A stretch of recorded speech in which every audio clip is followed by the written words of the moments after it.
Hello and welcome back guys Mirinja Cox's Bazar second ব্লগে। আশা করি আপনারা সবাই ভালো এবং সুস্থ আছেন। So as usual Mirinja valley থেকে সকাল 9:30টায় আমরা রওনা দিই কক্সের দিকে। কক্সবাজার পৌঁছাতে আমাদের বাজে দুপুর 1টা, প্রায় 3 ঘন্টা 3.5 ঘন্টার একটা জার্নি ছিল। তারপরে আমরা ফ্রেশ হয়ে চলে আসি বিচে। কক্সে এই ট্যুরে আমি টোটাল 3 দিন স্টে করি। প্রথম দিন মিরিঞ্জা থেকে জার্নি করে আসার পর তেমন কোথাও যাওয়া হয়নি। আমি আর আমার কলিগরা মিলে বিচে এনজয় করি এবং রাতের বেলা তারা বাসে উঠে ঢাকার উদ্দেশ্যে রওনা দেয়। কক্সে আসার পর আমি আমার ফ্রেন্ডদের সাথে ফোনে কন্ট্যাক্ট করি এবং বিচে মিট করতে চলে আসি। তো সবাই হ্যালো বলেন। এরা আমার এলাকা ভাই বাজার, এলাকা ভাই বাজার, এটা আমার ট্যুরের প্রথম সাথী। অনেক টায়ার্ড থাকা দরুন আমি দুপুরে লাঞ্চ সেরে ঘুম দেই এবং ঘুম ভাঙে প্রায় সন্ধ্যা 7টার পর। এরপর 8টা 8:30টার দিকে আমি কলিগদেরকে বিদায় হোটেলে চেক ইন করে তাদের সাথে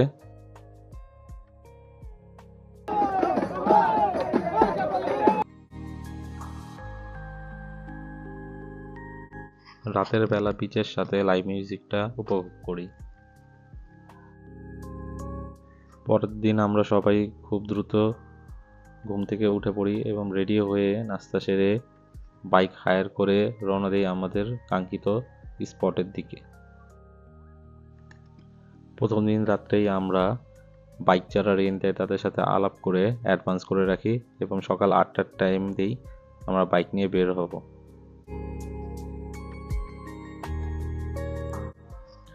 শুরু হয় আমাদের যাত্রা। মেরিন ড্রাইভের রাস্তা ধরে আল্লাহর অপরূপ সৃষ্টি দেখতে দেখতে সামনের দিকে এগোতে থাকি। নীল আকাশ, সবুজ বর্ণের পানি, মুক্ত বাতাস, সাথে সমুদ্র পাড় দিয়ে বাইক ট্যুর এক দারুণ অ্যাডভেঞ্চারাস অভিজ্ঞতা দিচ্ছিল।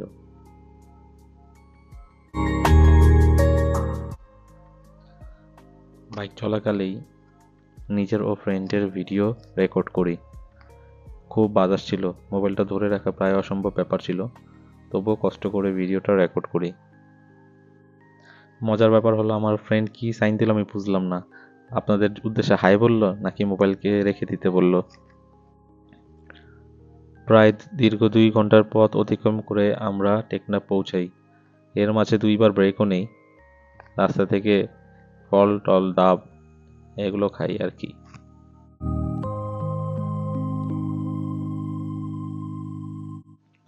যাত্রাপথেই চোখে পড়ে টেকনাফ 0 পয়েন্ট যাওয়ার পূর্বের এই স্পটটা, যেখানে সাম্পানগুলোকে রাস্তার 2 পাশে সারি করে রেখে মেরামত করা হয় এবং ডেকোরেশন করা হয়, যা দেখতে খুবই সুন্দর লাগে এবং চোখে একটা কালারফুল ভাইব দেয়।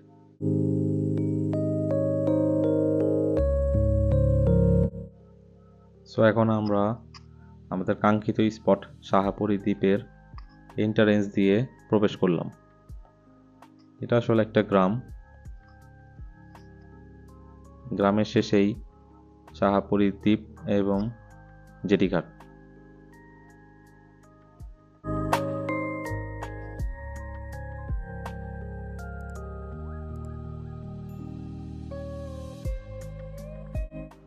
শাহাপুরী দ্বীপ, এই দ্বীপটি কক্সবাজার মেইনল্যান্ড থেকে বিচ্ছিন্ন। ইহা কারণসমূহ আপনারা ভিডিও অগ্রসর হলেই ভালোভাবে বুঝতে পারবেন। মূলত এই বেড়িবাঁধটি কক্সবাজার মেইনল্যান্ডের সাথে শাহাপুরী দ্বীপ এর সংযোগ স্থাপন করেছে, যা দুপাশে রয়েছে অসম্ভব সুন্দর ক্যানাল। আশা করি শাহাপুরী দ্বীপ ট্যুরে আসলে আপনারা এই জায়গাটা খুব উপভোগ করবেন। দুপুর 1:30 নাগাদ আমরা পৌঁছে যাই আমাদের কাঙ্ক্ষিত স্পট শাহাপুরী দ্বীপ জেটিঘাটে। এই প্লেসটা মারাত্মক লেভেলে সুন্দর, আপনি না আসলেই নয়। জেটিঘাটটি নাফ নদীর উপরে অবস্থিত এবং ঠিক এর অপর পাশেই আপনারা দেখতে পারবেন মিয়ানমারের পাহাড় দেখা যায় এবং মিয়ানমারের সেনাদের টহল জাহাজ এবং বাংলাদেশি কোস্টগার্ডদের তৎপরতা আপনারা উপলব্ধি করবেন।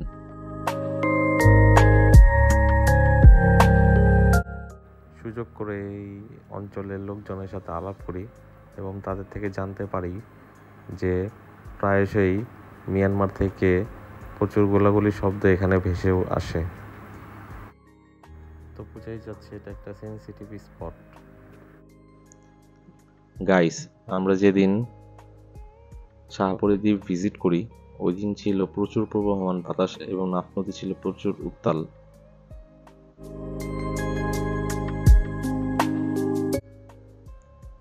যাই হোক, এই ওয়েদারটাই আমরা উপভোগ করতে করতে আমাদের বাইকগুলোকে পার্ক করি এবং জেটি ঘাটের আশেপাশে ঘোরাঘুরি শুরু করি।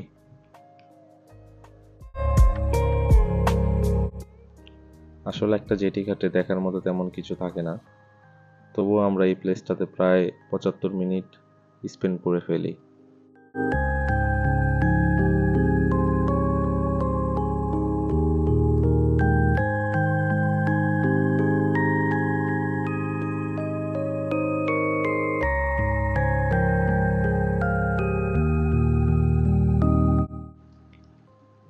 শুরুতেই চলে যাই জেটি ঘাটের নিচের অংশে।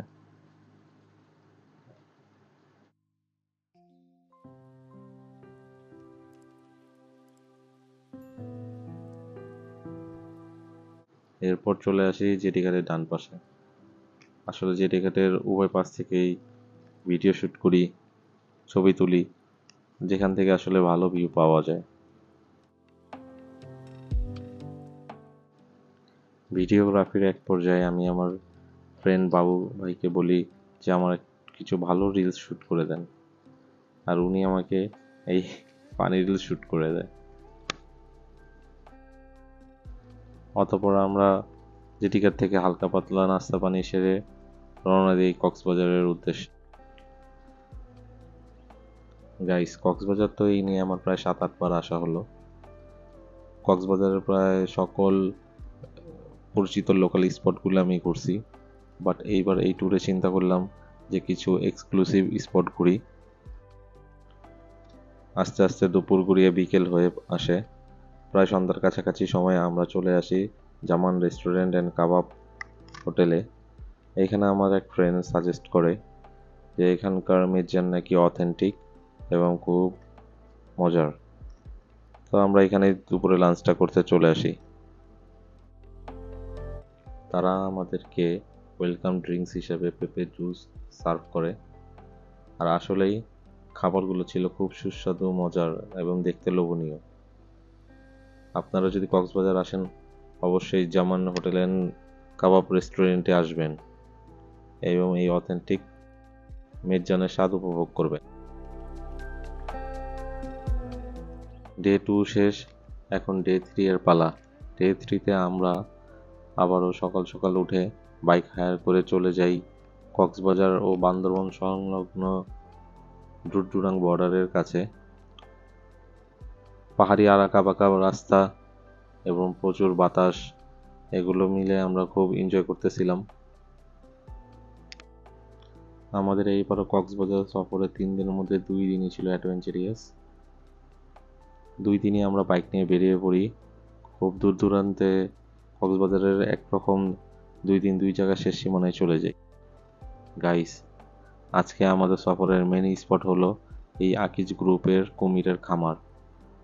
এখানে এরা প্রচুর পরিমাণে কুমির চাষ করে, উৎপাদন, প্রজনন ও এক্সপোর্টও করে। এরপর আমরা খামারের চারপাশ ভিজিট করি এবং দেখতে পাই প্রচুর প্রচুর কুমির। আমাদের 3য় দিনের অ্যাডভেঞ্চার শেষ করে আমরা রওনা হই কক্সের দিকে। কক্সের দিকে আসার পথে আমরা রয়্যাল রিলিফের এই জেটি ঘাটের সামনে ব্রেক করি এবং কিছু সময় গল্পগুজবে এবং রিল্যাক্সভাবে হোটেলে পৌঁছানোর পর ব্যাগট্যাগ গুছিয়ে আমরা ডিনার সেরে উঠে পড়ি বাসে। সো গাইস, আজকে